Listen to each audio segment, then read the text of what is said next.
Hola, ¿qué tal? Muy buenos días, compañeras y compañeros. Espero que se encuentren muy bien. Un gusto saludarles a la distancia. Y bien, vamos a iniciar con esta segunda sesión, a partir de esta alternativa a la cual se ha recurrido. Vamos a poner ahora sobre la mesa las siguientes temáticas, que es dentro de la gran unidad de los procesos que intervienen en la definición de la forma arquitectónica.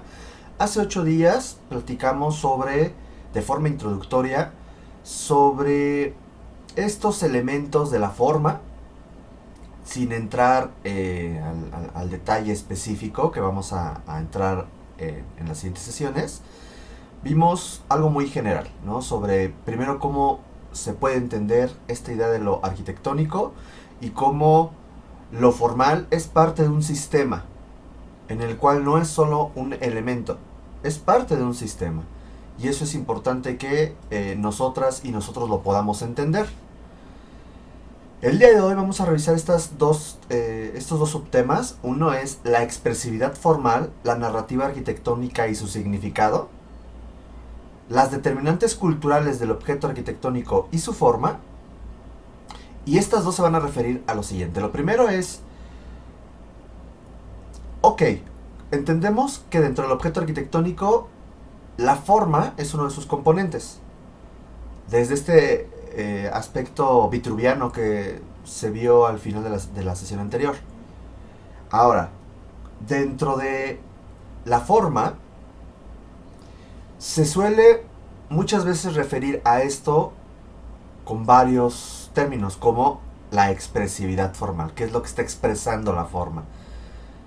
Vamos a tratar de platicar un poquito de eso, dando también este pie al desarrollo y la introducción de esa temática, porque lo vamos a ir poco a poco entendiendo a lo largo de las siguientes sesiones. ¿Y cuáles son los factores o los determinantes de esta expresividad formal? ¿Vale? Es algo muy importante, por ejemplo, en esta imagen que seguramente ustedes no es la primera vez que han visto, que son las capuchinas sacramentales de Luis Barragán de 1955. Esa imagen, como se dice, esa imagen dice más que mil palabras. Hay algo en el color, en la composición, en el juego de planos, en las texturas, en la atmósfera que se crea, comienza a darnos o a expresarnos algo. Y si bien este mensaje, esta expresión, podemos entenderla o interpretarla de diferentes formas, en una generalidad sabemos que es un espacio que termina siendo divino. Vemos ahí un símbolo religioso, entendemos arquitectónicamente que hay un altar, y al ver a una persona que está viviendo ese espacio, entendemos que es un lugar religioso, un lugar sagrado, un lugar en donde hay un significado, en donde hay simbolismos y que nos está narrando algo, que nos está expresando algo. Eso es algo importante que vamos a tratar de ir entendiendo eh, en esta pequeña presentación, ¿vale? Paso número uno, vamos a recordar lo último que vimos al final de la sesión anterior, esta triada vitruviana, firmitas, utilitas y venustas, eh, que se platicó que a lo largo del tiempo, tal cual Vitruvio no lo consideró como la esencia, él consideraba otros aspectos, más aspectos, pero él sí señalaba que era muy importante que los edificios cumplieran con esos tres elementos: firmitas, utilistas y venustas. Sería hasta el siglo XVII en Francia, en una eh, traducción del Vitruvio, que comienza a establecerse este trinomio, esta triada como base o esencia de la arquitectura. Hoy en día podemos entender que esto sigue muy, muy vigente. Hay autores que les suelen modificar o le suelen poner otros nombres. Por ejemplo, al aspecto formal expresivo, que así suelo yo identificarlo, hay quien le llama el deleite, o la belleza, o simplemente la expresividad. Algo nos está expresando. Están los aspectos funcionales y espaciales, que se va a referir al utilitas, que muchas veces dentro de este aspecto incluyen el contexto, la relación que hay con el contexto, el medio natural, el medio urbano, etcétera, etcétera. Y los aspectos estructurales constructivos, lo que sería el firmitas, la solidez, lo estructural, lo matérico.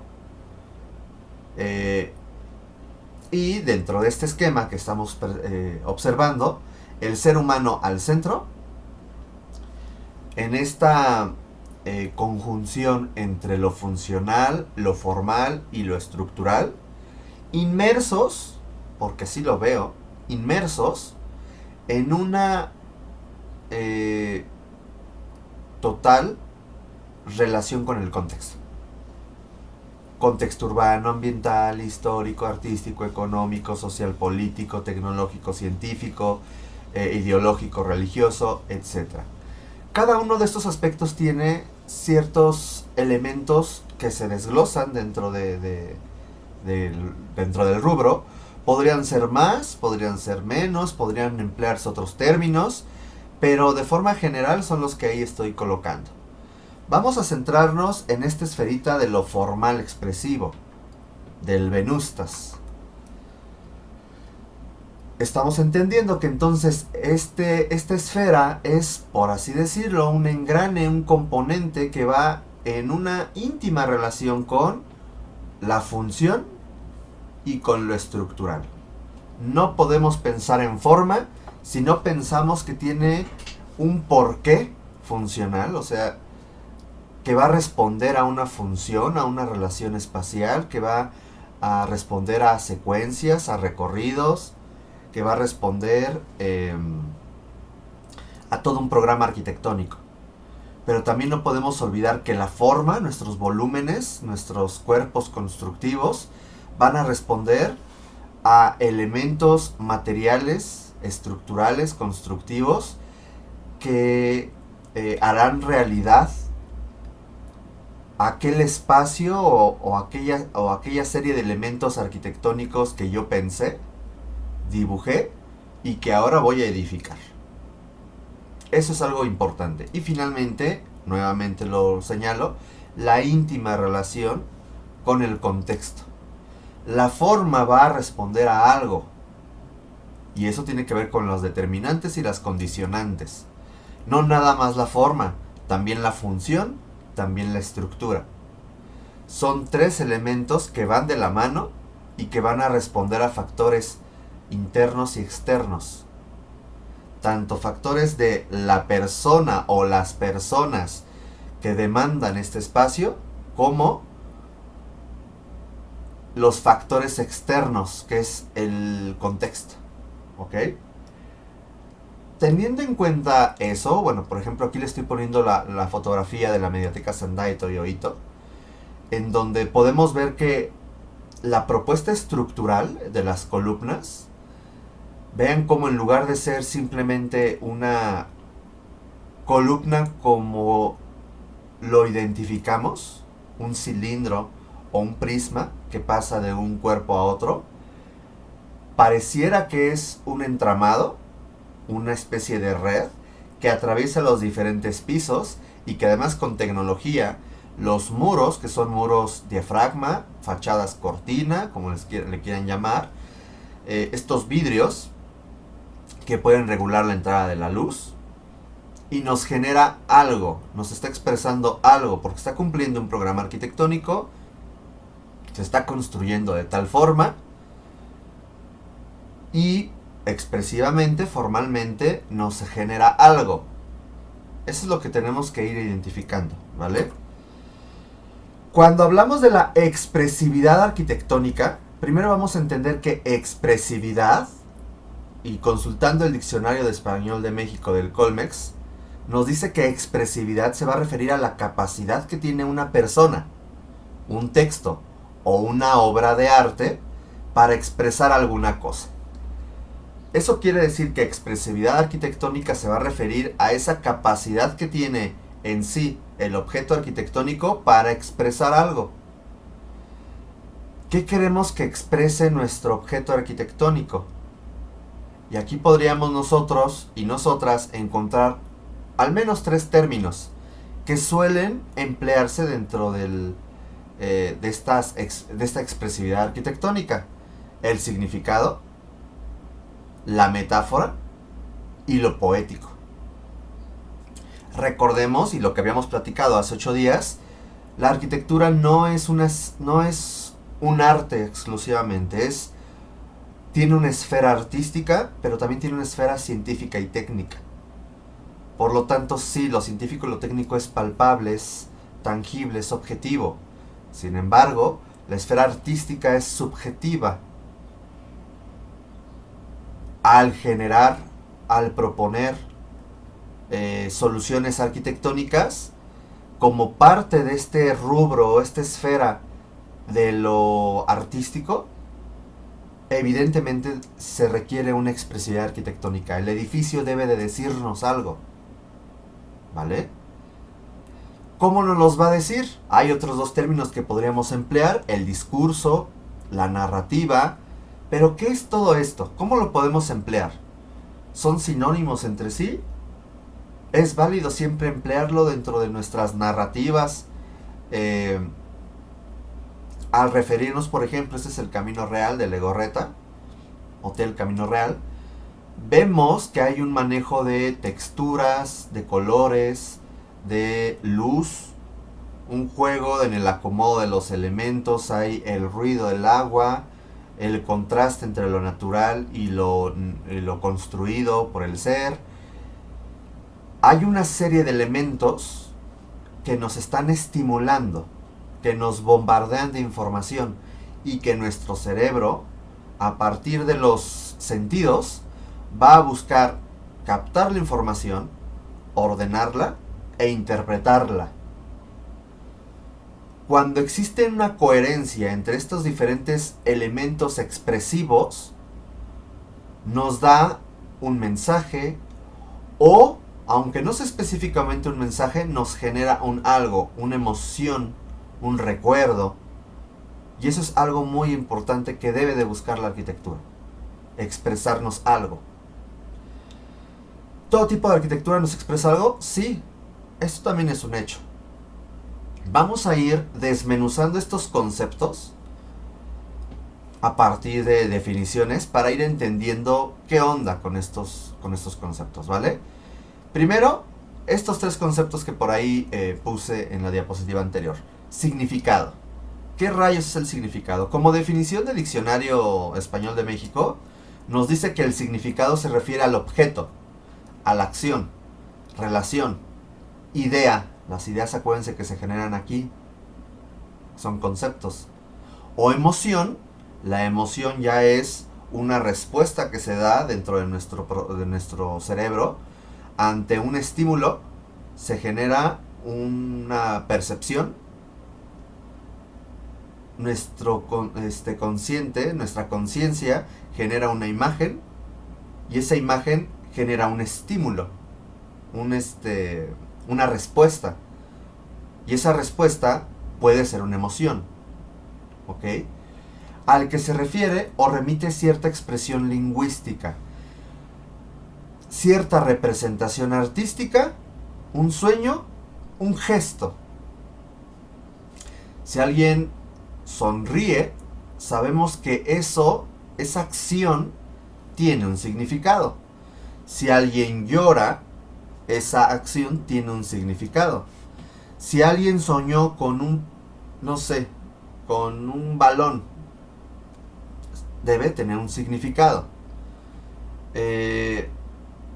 O de pronto, si alguien se expresa de tal forma, esa expresión tiene un significado. Entonces vean cómo se va a referir a las representaciones en el arte, el significado a una representación de algo, ¿no? Ahora, aquí es muy importante, ¿quién asigna el significado a las cosas? ¿El autor o las autoras como tal? Difícilmente. El significado por lo general es la gente quien le atribuye un significado a un objeto arquitectónico. Y estos significados pueden ser positivos o negativos. Por ejemplo, ahí estamos viendo el Centro Georges Pompidou de París, de 1971-1977, de Renzo Piano y Richard Rogers, que fue un proyecto muy polémico, como lo fue la Torre Eiffel en sus tiempos, 1889, como este edificio, 90 años después. ¿Sí son 90? Sí, 90 años después, un poquito menos. Eh, en donde este edificio rompe demasiado con el contexto. Hace poco se habló sobre la posibilidad de a lo mejor hasta quitarlo, y la gente dijo no, porque resulta que después de tanto tiempo la gente comenzó a darle un significado a esta obra. Y un significado en donde, al ser un centro cultural, pues es un centro de reunión, un centro de interacción y de tejido social cultural, independientemente de su forma. ¿Ok? Ahorita vamos a platicar que de pronto hay formas más atractivas aparentemente que otras. Entonces el significado es aquel que la gente le va a asignar a un objeto arquitectónico. ¿Ok? Sin embargo, la metáfora y lo poético es algo subjetivo que suele ser o ir de la mano del arquitecto y del arquitecto. Porque el significado no necesita la gente tener un cierto desarrollo educativo o una educación artística, arquitectónica, para poder asignarle el valor, el significado. Los valores los vamos a ver después, que tiene que ver mucho con los significados. Sin embargo, metáfora y poético, ahí sí ya requiere un desarrollo intelectual, quizás un tanto más estimulado o preparado. Pero vamos a ver si siempre es así. ¿Qué significa metáfora? Metáfora es una figura retórica que consiste en referirse a cierto objeto, acción o relación con palabras cuyo significado, de acuerdo con la tradición, designa objetos, acciones o relaciones diferentes, pero con el que guarda un parecido o cierto paralelismo, según las experiencias que se tengan de ellos o de sus partes o manifestaciones. A ver, quizás con un desarrollo intelectual del profesionista, de las arquitectas y los arquitectos pueden, dentro de su obra arquitectónica, buscar una metáfora. Pero finalmente esa metáfora, ¿quién va o quién buscamos que la entienda? La gente. Entonces esta idea de que la metáfora termina siendo algo muy para la gente que sabe de arquitectura y no para la gente que no sabe de arquitectura, de entrada sería una observación muy elitista. Porque finalmente, y lo vimos hace 8 días, quien va a hablar de estas obras arquitectónicas, quien las va a vivir, quien las va a usar, será la gente. Cuando hablamos de metáfora en arquitectura, vamos a entender que entonces es cuando este edificio puede tener un juego metafórico con algo. Por ejemplo, puede ser que esta obra cumple la metáfora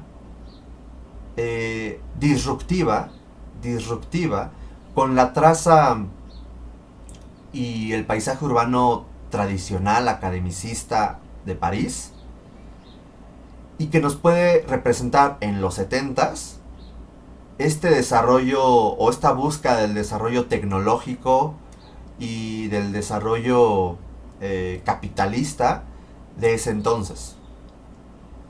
¿Cómo trato yo de hablar de estos dos elementos de forma metafórica sin que mi edificio represente una moneda o que represente un motor de alguna máquina? Hay que entender que esta obra es parte de un movimiento que se empezó a gestar en los 80s, pero que tiene un antecedente en los 70s, que se le identifica como un high-tech, la alta tecnología. Y en la alta tecnología es muy común que podamos ver las instalaciones aparentes, que podamos ver la estructura, que no la quieran ocultar. Esta idea o esta influencia de lo fabril, de lo modulado estructuralmente con acero, eh, vigas de alma abierta, etcétera, etcétera, ¿vale? Vean que además esta propuesta arquitectónica tiene un envolvente, que es este envolvente cuadriculado, que le da una cierta homogeneidad a las fachadas. Homogeneidad me refiero a que no hay salientes, no hay como una especie de velo que está identificando a este objeto como un prisma rectangular. Hay unas escaleras enfatizadas con el rojo y por ahí arriba hay otro elemento y hay de pronto por ahí unos tubos, etcétera. Bueno, ¿será posible que este edificio pueda manejar una metáfora? ¿Será posible que nuestros edificios puedan manejar una metáfora? En cambio, cuando hablamos de lo poético, se va a referir a la poesía, se refiere a la poesía o resultado bello, armonioso, equilibrado o lleno de pasión. Son dos términos. Uno es más lingüístico, narrativo, y el otro es más artístico. Ambos evidentemente son parte de una expresividad formal. Lo poético puede llegar a ser también muy relativo, porque cuando en una obra arquitectónica la forma comenzamos nosotras y nosotros a identificar elementos bellos, que ese es otro punto que vamos a ver en la siguiente clase.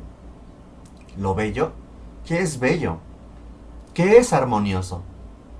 ¿Qué entendemos por equilibrado?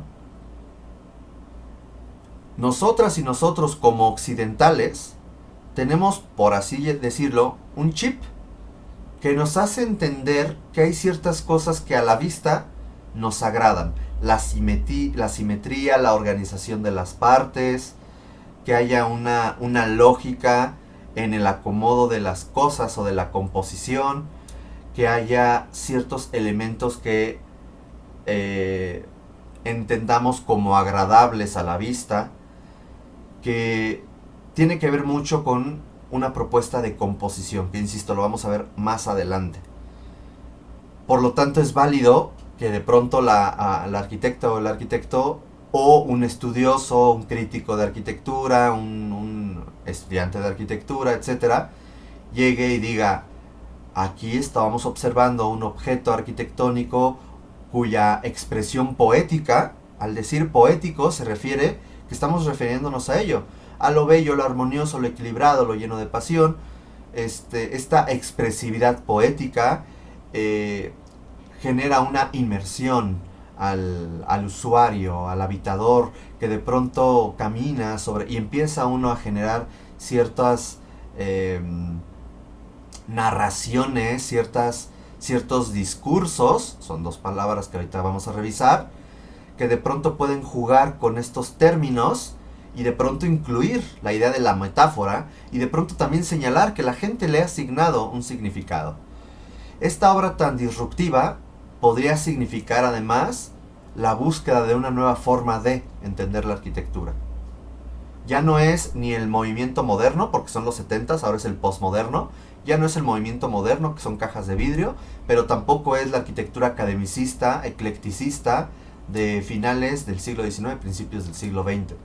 Ahora vamos a buscar algo en donde la alta tecnología nos hable cómo el ser humano está progresando y está avanzando.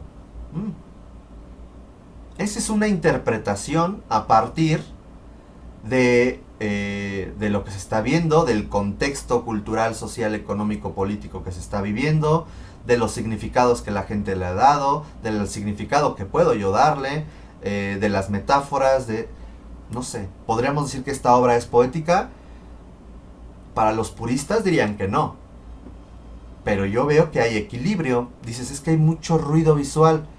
Sí, pero si de pronto vemos este velo o esta piel que está por fuera, muy sutil, identifíquenla, eso está muy organizado. está equilibrado. Vean cómo este juego de las escaleras genera una composición interesante en donde pareciera que hay un punto en donde ni se está yendo de lado, está como equilibrado. Entonces se vuelve propuestas que tenemos que ir identificando.